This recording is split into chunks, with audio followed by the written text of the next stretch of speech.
विधवा की शादी। सिर्फ 30 साल की थी नीलम जब एक कार हादसे में उसके पति की मौत हो गई। उसकी गोद में था उसका 4 साल का बेटा और ढेर सारी जिम्मेदारियां। नीलम को सजने संवरने और अच्छे कपड़े पहनने का बहुत शौक था, लेकिन पति की मौत क्या हुई, नीलम की तो जैसे दुनिया ही बदल गई।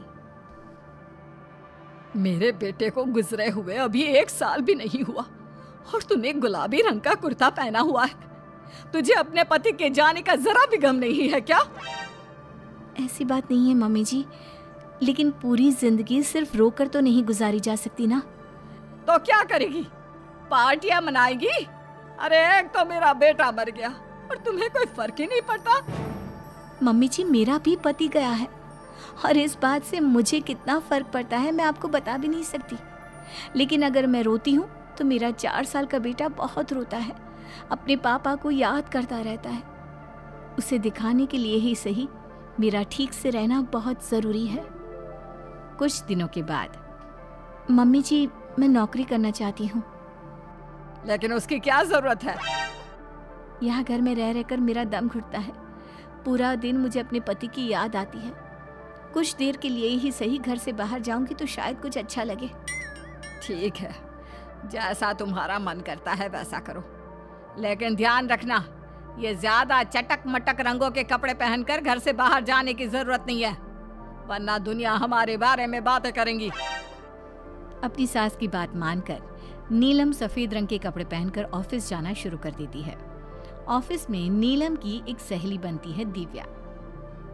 नीलम, तुम हमेशा ये सफेद कपड़े पहनकर क्यों आती हो? दिखने में इतनी सुंदर हो, जॉब करती हो, तुम्हें अच्छे से रहना चाहिए।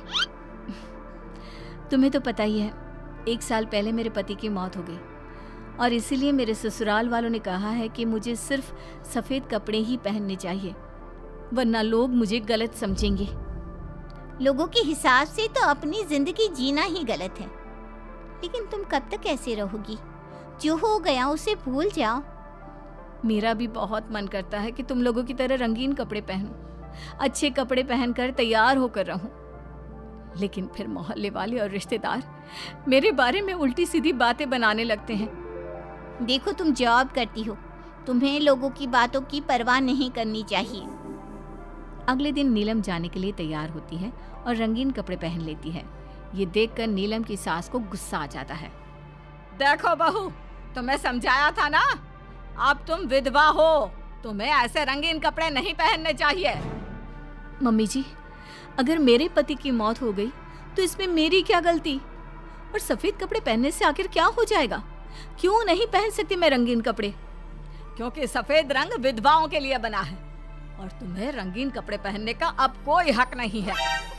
तभी वहां पर नीलम की सहेली दिव्या आ जाती है। वो नीलम की सास की सारी बातें सुन लेती है।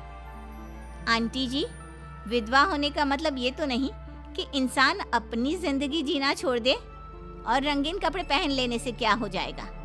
एक विधवा लड़की बाकी के सारे काम तो करती है ना, खाना खाती है, घर के काम करती है, फिर रंगीन कपड़े क्यों नहीं पहन सकती?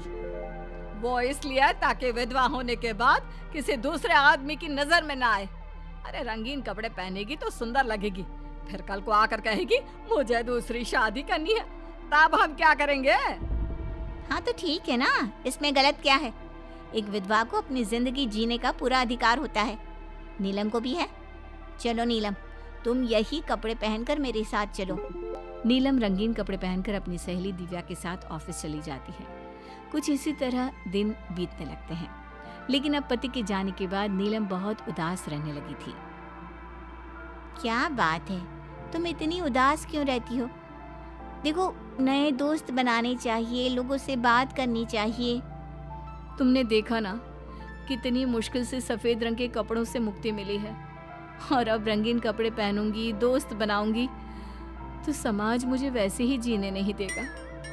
इस मामले में तुम्हें समाज की परवाह नहीं करनी चाहिए नीलम।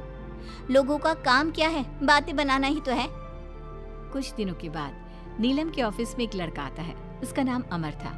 वो धीरे धीरे नीलम को पसंद करने लगता है और एक दिन वो नीलम से कहता है, नीलम, तुम मुझे बहुत अच्छी लगती हो, मैं तुमसे शादी करना चाहता हूँ। लेकिन अमर, मैं एक विधवा हूँ और मेरा 4 साल का एक बच्चा भी है। मैं तुमसे शादी नहीं कर सकती। मुझे तुम्हारे विधवा होने से कोई फर्क नहीं पड़ता। मुझे तुम एक अच्छी इंसान लगी और इसीलिए मुझे तुमसे शादी करनी है। लेकिन मुझे मेरी फैमिली से इस बात की परमिशन कभी नहीं मिलेगी।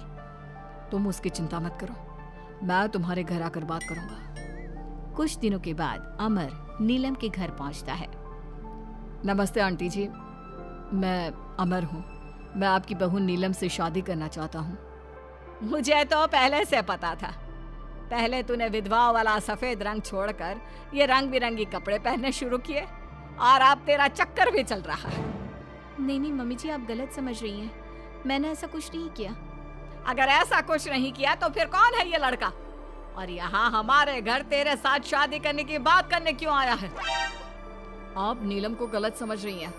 मैं नीलम को पसंद करता हूँ और उससे शादी करना चाहता हूँ। उसने मुझसे कभी ऐसा नहीं कहा। चले जाओ हमारे घर से। हमारे यहाँ पर विधवा बहुओं की शादियाँ नहीं करवाई जाती। समझ में आई बात? अमर वहां से चला जाता है और नीलम की सास उसे बहुत उल्टा सीधा सुनाती है।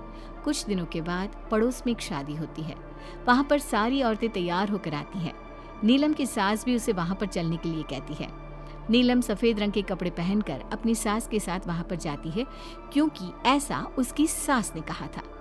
पर सारी औरतें काफी सुंदर तैयार होकर आई थी। देखो तो मेरी साड़ी का कलर कितना सुंदर है, तुम्हें पसंद आया? और ये देखो मेरे कंगन, पिछले महीने ही दिलवाए थे मेरे पति ने। कितना अच्छा डिजाइन है ना। अरे तुम्हारी मेहंदी तो दिखाओ, रंग तो बहुत सुंदर आया है। लगता है तुम्हारा पति बहुत प्यार करता है तुमसे। और नहीं तो क्या। और वैसे भी ना, मुझे मेहंदी का ये लाल रंग बहुत पसंद है। अरे जरा उधर तो देखो, ये नीलम वहाँ पर क्या कर रही है? हम सबके बीच में विधवा का क्या काम? अरे इसका यहाँ होना तो मनहूसियत है। इसकी सास को इतना भी नहीं पता कि इसे यहाँ नहीं लाना चाहिए था। ऐसे सफेद कपड़े पहनकर बैठी हुई है, दूर से पता चल रहा है कि उसका पति मर गया। नीलम की सास ये सारी बातें सुन लेती है और फिर अपनी बहू के उदास चेहरे की तरफ देखती है। नीलम की सास को इस बात का एहसास होता है कि उसने अपनी बहू के साथ अच्छा नहीं किया। घर आने के बाद, नीलम, जरा मेरे पास आना बेटा। क्या हुआ मम्मी जी? मुझसे कोई गलती हुई है क्या? लो बेटा, बहुत सुंदर सुंदर और रंगीन साड़ियाँ हैं। ये सब तुम्हारे लिए। और सुनो, वो जो लड़का उस दिन घर आया था ना, क्या नाम था उसका? अमर। उसे कहना कि वो मुझसे आकर मिले। लेकिन अचानक क्या हुआ मम्मी जी? सब ठीक तो है ना? आप ये कपड़े मुझे क्यों दे रही हैं? और अमर से क्या काम है? बेटा, मेरे बेटे की मौत के बाद भी तुम मेरा इतना ख्याल रखती हो, नौकरी करती हो, पैसे कमाती हो। आज जब उस शादी में मैंने दूसरे लोगों की बातें सुनी, तब मुझे इस बात का एहसास हुआ कि विधवा होने के बाद भी तुम्हें जीने का अधिकार है। मम्मी जी, मैं कुछ समझी नहीं। देखो बेटा, जो चला गया वो चला गया, लेकिन आज के बाद तुम रंगीन कपड़े पहनोगी, खुश होकर रहोगी। और हाँ, मैं खुद तुम्हारी शादी अमर के साथ करवाऊंगी। लेकिन मम्मी जी, आप ये सब क्यों कर रही हैं? मैं तो आपके कहने पर सफेद कपड़े पहनकर शादी में गई थी। वही तो बेटा, मुझे अच्छा नहीं लगा। और ऐसा तो किसी किताब में नहीं लिखा कि विधवा होने के बाद एक लड़की को सिर्फ सफेद कपड़े पहनने चाहिए। अगर तुम ससुराल में रहकर अपनी जिम्मेदारी उठा सकती हो, तो फिर अपनी जिंदगी में सारी खुशियों पर भी तुम्हारा अधिकार है। नाचने वाली से शादी। दिनेश एक बार अपने दोस्त अमर की शादी में उसके गांव गया। दिनेश और उसके दोस्त शादी में जमकर मजे कर रहे थे। अमर की शादी में एक नाचने वाली लड़की भी आई थी, जिसका नाम था अमृता। उसका नाच देखकर वो लड़की दिनेश को बहुत पसंद आ जाती है। जब वो लड़की शादी में डांस करके वहां से जाने लगती है, तो दिनेश उसके पास जाता है। देखो, तुम मुझे बहुत पसंद हो, तुम बहुत अच्छा डांस करती हो। जी शुक्रिया, डांस की बात तो सही है, लेकिन आप मुझे पसंद करते हैं, ये बात समझ में नहीं आई। इसमें समझना कैसा? मैं तुमसे शादी करना चाहता हूँ। हाँ आपको पता नहीं क्या, मैं नाचने वाली हूँ और हम जैसी लड़कियों से कोई शादी नहीं करता। बहुत लड़के आते हैं तुम्हारी तरह बातें बनाने वाले, शादी के प्रपोजल्स लेकर लेकिन शादी कोई नहीं करता। कौन करेगा मुझसे शादी? मैं सच कह रहा हूँ, मैं सच में तुम्हें बहुत पसंद करता हूँ और तुमसे शादी करना चाहता हूँ। मुझे तुम्हारी बात पर बिल्कुल भरोसा नहीं। अगर तुम सच में मुझसे शादी करना चाहते हो तो अपने माँ बाप को साथ में लेकर आना। मैं तुम्हें यहीं इसी गांव में मिलूंगी, ये मेरा पता है। शादी होने के बाद दिनेश अपने घर लौट आता है। अपनी माँ के पास जाकर कहता है, माँ, मैं अमृता नाम की एक लड़की को बहुत पसंद करता हूँ, उससे शादी करना चाहता हूँ। अरे बेटा, लेकिन ये अमृता है कौन? किसकी बेटी है? कैसा घर बार है, कुछ बताओ भी। बस सीधे आकर शादी की बात कर रहे हो। वो क्या है ना, वो लड़की एक नाचने वाली लड़की है। मेरे दोस्त अमर की शादी में मैंने उसे नाचते हुए देखा था। क्या? नाचने वाली लड़की? नहीं नहीं नहीं, नाचने वाली लड़की को हम अपने घर की बहू नहीं बना सकते। लेकिन माँ, मैंने उससे वादा किया है, मैं उसी से शादी करूंगा। वादा करने से पहले अपने माँ बाप से पूछना जरूरी नहीं समझा? किसी भी नाचने वाली को ऐसे शादी का वादा करके चले आए? लेकिन पापा, एक बार आप उससे मिल तो लीजिए, क्या पता आपको भी वो पसंद आ जाए। दिनेश के माँ और पापा दिनेश और अमृता की शादी के लिए तैयार नहीं होते। एक दिन दिनेश के मम्मी पापा अपने गांव से बाहर कहीं जा रहे होते हैं। तभी अचानक से एक गाड़ी वाला दिनेश के पापा के स्कूटर को टक्कर मारकर चला जाता है। दिनेश के मम्मी और पापा दोनों सड़क पर घायल होकर गिर जाते हैं। तभी वहां अमृता आती है। अरे अंकल आंटी, आपको तो बहुत चोट लगी है, चलिए मैं आपको हॉस्पिटल लेकर जाती हूँ। अमृता दिनेश के मम्मी और पापा को हॉस्पिटल में एडमिट करवा देती है और उनका ख्याल रखती है। जब दिनेश हॉस्पिटल पहुंचता है, अमृता, तुम यहाँ क्या कर रही हो? तो क्या ये तुम्हारे मम्मी पापा हैं? वहाँ सड़क पर उनका एक्सीडेंट हो गया था, इसलिए मैं यहाँ हॉस्पिटल में लेकर आ गई। क्या ये वही लड़की है बेटा जो तुम्हें पसंद थी? हाँ माँ, यही तो है अमृता, जिसके बारे में मैंने आपसे बात की थी। हमारी सोच गलत थी। ये लड़की तो बहुत अच्छी है और हम तुम्हारी इससे शादी करवाने के लिए अब बिल्कुल तैयार हैं। इसके बाद दिनेश और अमृता की शादी हो जाती है।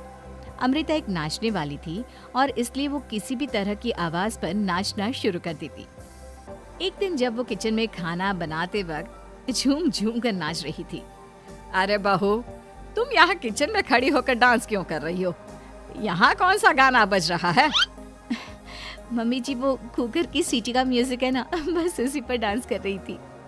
आप भी सुनिए ना, कितना अच्छा म्यूजिक है। अरे अब कुकर की सीटी पर कौन डांस करता है? अजीब नाचने वाली बहू मिली है। माना दिल की अच्छी है, लेकिन कुकर की सीटी पर भी नाचती है। भगवान भला करे। कुछ दिनों बाद दिनेश के पड़ोस वाले घर में कंस्ट्रक्शन का काम चल रहा था और सारा दिन मजदूरों के हथौड़े चलाने की आवाज आती रहती। उस आवाज की वजह से अमृता घर का सारा काम छोड़कर डांस करती रहती। ये देखकर दिनेश के पापा कहते हैं, बेटा, तुम नाचने वाली बहू तो ले आए, लेकिन ये तो हथौड़ों की आवाज पर भी डांस करती है। और बेटा अपने घर का काम बिल्कुल छोड़ दिया है, सारा दिन बस मजदूरों के औजारों की आवाज पर डांस करती रहती है। कल मैंने एक गिलास पानी मांगा था तो मुझसे कहती है, पापा बाद में देती हूँ, अभी तो डांस कर रही हूँ मैं, डिस्टर्ब मत करो। माँ पापा, आपकी बात सही है। अमृता के ऊपर तो डांस करने का नशा कुछ ज्यादा ही सवार हो गया है। लगता है इसके पुराने काम का भूत इसके सिर में फिर से घुस गया है। अरे लेकिन बेटा, हम क्या करें? अब ये पूरा दिन इसी तरह नाचती रहेगी तो कुछ अजीब नहीं लगेगा? एक दिन दिनेश और उसका परिवार जंगल में पिकनिक मनाने जाने का प्लान करता है। दिनेश, उसकी पत्नी अमृता और माँ बाप चारों मिलकर जंगल में पिकनिक मनाने पहुंच जाते हैं। लेकिन तभी वहां पर जंगल के लोग उन्हें घेर लेते हैं। अरे क्या मुसीबत है ये? कौन है ये लोग? ये तो हमें जिंदा जलाकर खा जाएंगे, अब हमें कौन बचाएगा? सही कहती हो माँ, ये तो जंगली लोग हैं, ये हमें जिंदा नहीं छोड़ने वाले। अरे डरने से बेहतर होगा कि हम अपने आप को बचाने का कोई उपाय सोचें। तुम्हारा क्या है, तुम तो नाचने लग जाओगी। तुम्हारा दिमाग भी काम करता है और तुम्हारे तो पैर भी काम करते हैं। अरे माँ, ये लड़ने का वक्त नहीं है, हमें कुछ सोचना पड़ेगा। अब सोचने से कुछ नहीं होने वाला, ये जंगल के लोग हमें पका कर खा जाएंगे। वो जंगली लोग दिनेश और उसके परिवार के हाथ पैर बांधकर उन्हें मारने की तैयारी करने लगते हैं, लेकिन उससे पहले वो आग जलाकर जोर शोर से नाचते हैं। उन्हें नाचता देखकर अमृता के अंदर की नर्तकी भी बाहर आ जाती है और वो पेड़ से बंधे बंधे ही जोर जोर से अपने पैरों से ठुमके लगाने लगती है। तभी एक जंगली बोल पड़ता है, लड़की, तुम यहाँ पेड़ से बंधे बंधे क्यों नाच रही हो? क्योंकि मुझे तुम जंगलियों से ज्यादा अच्छा डांस करना आता है। अरे जाओ जाओ, हम जितनी तेज डांस करते हैं उतना तो तुम कर ही नहीं सकती। लगा लो शर्त। अच्छा ठीक है, लगी शर्त। अगर तुमने हमसे ज्यादा अच्छा और तेज डांस किया तो हम तुम्हारे परिवार को जिंदा छोड़ देंगे। और अगर तुम हार गई तो हम तुम सबको जिंदा जलाकर खा जाएंगे। अच्छा ठीक है, मुझे तुम्हारी शर्त मंजूर है। अब बजाओ तुम्हारा जंगली ढोल, देखते हैं कौन कितना डांस करता है। वो जंगली लोग जोर जोर से ढोल बजाकर नाचना शुरू कर देते हैं। दिनेश और उसका परिवार उनके नाच की स्पीड देखकर दंग रह जाता है। अमृता भी उनके साथ बराबर से नाचने की कोशिश कर रही थी। धीरे धीरे अमृता ने अपने डांस की स्पीड को कम कर दिया। क्या हुआ, हवा निकल गई तुम्हारी? बढ़िया ही हमसे जीतने वाली। बस 1 मिनट रुक जाओ, तुमको तो मैं अभी बताती हूँ। अब तक अमृता धीरे धीरे नाच रही थी ताकि वो सारे जंगली थक जाए और अमृता बाद में जोर जोर से डांस करके उन्हें हरा दे। और ऐसा ही हुआ। अमृता ने अब तेज स्पीड से नाचना शुरू कर दिया। सारे जंगली अब तक थक चुके थे। देखा, अब पता चला कौन ज्यादा अच्छा और तेज नाच सकता है। हाँ हाँ, तुम ही हमसे ज्यादा अच्छा और तेज डांस करती हो। हमने मान लिया, बहुत थक गए, बस भी करो। अरे अभी कहाँ से बस करो, तुम कहो तो मैं दिन रात लगातार नाच सकती हूँ। हम तुम्हारे आगे हार मानते हैं, तुम अपने परिवार को लेकर यहाँ से चली जाओ। देखा माँ, आज नाचने वाली बहू ने हम सबकी जान